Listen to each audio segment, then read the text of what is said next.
Hi, my name's Maud Mosley. My pronouns are they, them, and welcome back to Tunes Tuesday, a series where I sit down with and interview queer, 2S LGBTQ plus musicians and bands about their music, their experiences, and much, much more.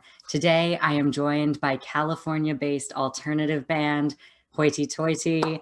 Hello, would you like to introduce yourself? Hi, I'm Arya. I play guitar in Hoity-Toity. My pronouns are she, her, hers. I'm a lesbian. I'm a double Scorpio sun and moon, Sagittarius rising. Uh, Amazing. Thank you so much. I find it's pretty frequent people share their like star signs and such on here. And I love it because it's become such a big part of queer culture that it's just like such a fun little fact to add. So the first thing that I really want to touch on, because it really, impacts you specifically, is you've recently garnered a lot of attention through performing riffs to different songs on TikTok. And these videos have made their way across so many platforms and even been retweeted by celebrities like Jack Black, which is just incredible to me. But how has this recognition felt, and what do you think it means for the band? it's felt really good.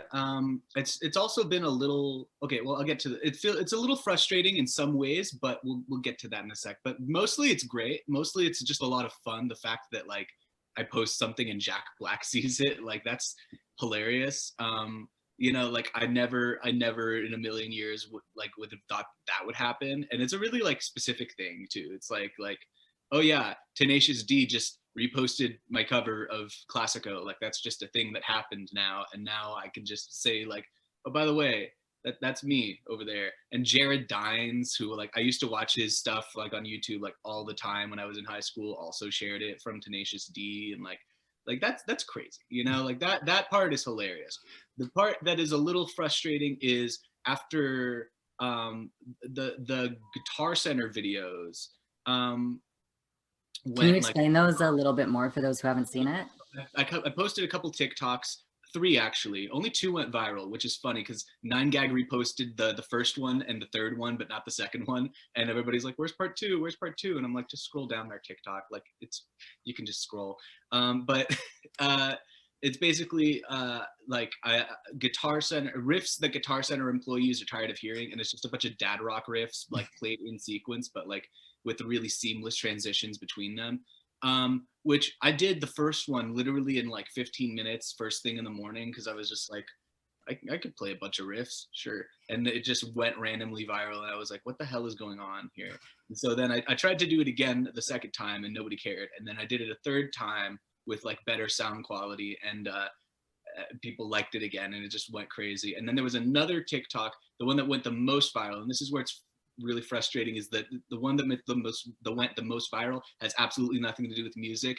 I actually set it to private because I was just tired of our notifications being flooded every day with thousands and thousands of comments from this TikTok that got I think like 17 million views, and it was literally my band went to a haunted hayride in LA, or not LA, but like around there. I don't know, but it was we like basically you drive in your own car, and there's people in like costumes and stuff being all spooky, and I I had the window rolled down halfway, and I reached my arm out with a bag of hot Cheetos that Shelby was eating, and this lady Ribbon with two eyes, she's on like uh, platforms. I don't know. She's like a cosplayer, but she was in like this kind of weird like the Purge clown makeup getup. I've never seen the Purge, but that's what everybody was saying. So I held my hand out and I was like, "You want a hot Cheeto?" And in the like a demon voice, she's like, "No, I'm allergic." And everybody thought it was hilarious, and we all laughed in the car. And then 2 days later, Kelsey, the drummer in the band, was like, "You should post that on TikTok." And I was like, "Okay, sure," thinking like 5 people would see it, and then 17 million people saw it. And then I set it to private because I was tired of all of our notifications being things that had nothing to do with our music. And like the Guitar Center ones also, like those ones went crazy viral. But when stuff gets crazy viral like out of context and gets reposted on all these different places, I saw like a bunch of comments that were like, she should try to make like her own music instead of playing a bunch of like dad rock riffs. And I'm like, I do that I do that, dude. I do that all the time. I wish that went viral. I wish our music went viral, but that's not my fault. I can't control that, dude. Yeah, that's fair. It can be annoying when people kind of don't take that extra step, but I think you have recently seen an increase, at least in social media followers and a bit in your monthly listeners from these videos getting so big, right? Yeah, it's been a lot more on TikTok and Instagram. Although TikTok has slowed down. TikTok, we went to like 100,000 off of the hot Cheeto TikTok, and we went to like 120, 30,000, and now we're at like 180 something thousand, I think, off of like the guitar videos and whatever. And those go semi viral. Like most of my guitar covers will get like 20,000 ish views on TikTok or whatever, and then the Guitar Center ones got like 700,000 or whatever. And so like those do pretty well, and so we've been kind of steadily going up on that. Instagram blew up recently because 9gag posted the Guitar Center videos, and also I posted a cover of Flying High Again, the Randy Rhoads solo on the Ozzy song, and that also is like one of our most viewed things like on our whole Instagram, along with another video that's me playing while reading a book, which I want to do more of that because those are just fun to make, like just playing with one hand. And I have one where I'm drinking coffee. The secret is I'm not actually drinking coffee, I'm drinking soda, but because I'm a piece of shit. But I was gonna have a Kermit the Frog that I got for Christmas that I was gonna try to learn to do the Kermit voice and fucking Muppeteer while playing guitar or some shit like that. Like those are just fun. I've been doing that since long before TikTok. Like we've been doing shows and I would like high five somebody in the audience while playing a solo, or like I held my friend's hand one time, like just off the stage. We're like just holding hands, being cute. So like that's fun. I think monthly listeners, we're at 4,500 now, which we were around 2,000, I think, and then we got playlisted on. Well, okay, so first the 9gag thing, which went that took us up to like 3,000, and then we got playlisted on a curated playlist for the first time called Queercore, which is a Spotify playlist full of LGBT artists, and that shot us up to right now we're at 4,500, and we're still going up. So it's all been pretty good. Our Instagram and TikTok are definitely a lot more than our Spotify, though. I think people are a lot more interested in the videos and pictures than they are in the music itself. So I'm trying to make that transition and get people to actually pay attention to the music part. Absolutely. Well, speaking of paying attention to the music, let's really talk about that part because it definitely deserves just as much, if not, more credit for all the work that you're putting out there. So in October of last year, in 2020, you dropped the music video for your song Should Haven't in celebration of National Coming Out Day. And this video also happens to, center around a drag queen. So why did it feel important to pair the song with so much queer culture? Okay, so that song, Shelby wrote that song when she was, I think for a semester, just one semester, she was studying at Cal Baptist University, which of course is a very Christian school. And she really, really hated her time there, and just felt that it was like super restrictive and like, I don't know, like it just felt like a cult and very like enclosed and like a prison basically. And so she wrote that song essentially about kind of having faith shoved down her throat and just feeling really alienated by the whole experience. And so I kind of took that and basically was like, well, here's my experience with, religion feeling really isolating and really, just kind of overtaking so much of my life and really like restricting me and making me feel like, I can't be who I am. So I kind of applied that. Obviously, I'm not like a drag queen or a gay man, but I kind of applied the same principle. And what I did was the music video revolves around sort of two storylines. So there's the one with the drag queen, and then there's the one with the guy who dances with the statue bust head.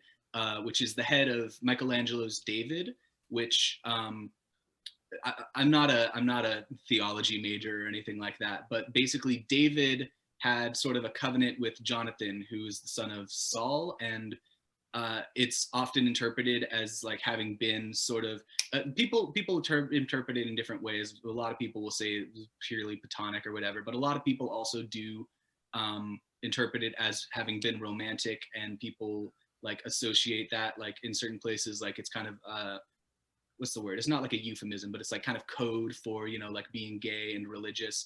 And it's very like heavily referenced in that sort of subject matter. And so I kind of wanted to juxtapose that and apply that to the meaning of the song, and just kind of be, I guess, kind of affirming to people who are, you know, like me and, you know, LGBT, but were raised religious or maybe still are religious.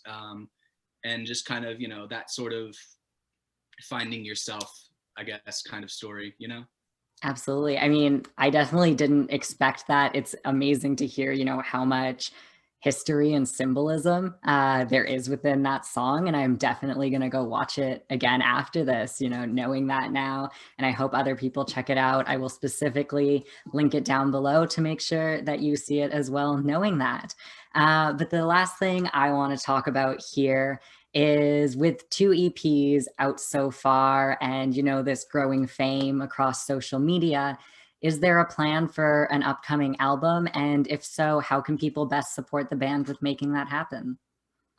So there are not plans for an album, but there are plans for what we have right now. Our plan is to release 2 EPs, and we have most of the material for those 2 EPs, and they're going to be kind of like sister EPs. The reason we didn't want to do it as an album is because the music that we're working on sort of fits into kind of 2 boxes, and we felt like it would flow more if we put them into separate releases that would kind of coincide with each other, rather than trying to fit it into one album and making it all flow as 10 songs, you know? So we are planning on a future release. And if people want to help with that, or basically make it possible for us to be able to afford to record and mix and master and all of that, the best way to do that is you can find our merch on our Bandcamp, or you can buy our music. We also have a Teespring account, which has a kind of a bigger variety of merch. The downside is we can't sell that physically in person, but since we're not doing shows or anything, that's not really a downside anymore. Most people are buying online anyway. And so any of that is a great way to support any band that you care about, you know, and especially Bandcamp is just a really good platform. I mean, people stream, you know, music on Spotify a lot, and as most people are aware, Spotify doesn't pay a whole lot of money, which doesn't mean don't use Spotify, I don't think. I mean, I try to use Spotify just because as a band, monthly listeners on Spotify count for a lot, and kind of are most people's measurement of how much people actually care about your music, which is a little messed up, but you know. So, but buying on Bandcamp, it's a great way. It's a great community. It's a great way to discover music. It's a great way to, you know, support artists. You can donate extra money most of the time in order to, like, you know, kind of tip the artist, which I would recommend doing for any artist you care about. It's also just a great thing because it gives you the ability to like plug other artists at the bottom that you think that people who like your music would like. I like to use that. And you know, all the search features. I think honestly, as far as finding music, Bandcamp is like the best platform. And then outside of that, we have cassettes that we've just released that are almost gone. They're probably going to be gone by the time this gets posted, but we do have a second wave that we're planning on dropping. Those are through Solidarity Club Records. So if you go to our link tree, that's linked there. I think there's only 5 left last time I checked, so they might be gone pretty soon. They said that we sold those out the fastest that anybody like has sold them on the first day, like the most sales from the first 24 hours that Solidarity Club had. So I'm pretty proud of that. And then you can always Venmo us. I mean, we're not going to like ask you to, but I mean, or PayPal. There's a PayPal link on our Spotify and at the top, and every once in a while we'll get like, you know, $10, and like it all helps. Anything that you can give, you know, because right now we're finishing up on making the music exists. And then after that point, it's a matter of recording is expensive and mixing and mastering are expensive. And anything helps, you know. We put in our own money. We do a lot of, we can't tour, obviously. Last time we toured, I was shocked that we made a profit at all, because I was not expecting to. I was expecting to lose money. And we made like $700 off merch sales and everything, and like door sales. And so like with that gone, basically, without us being able to sell merch in person or whatever, it's just really important to, like, you know, be plugging that on our social media, on you know, all that. So that's the best way to help, I think, any artist.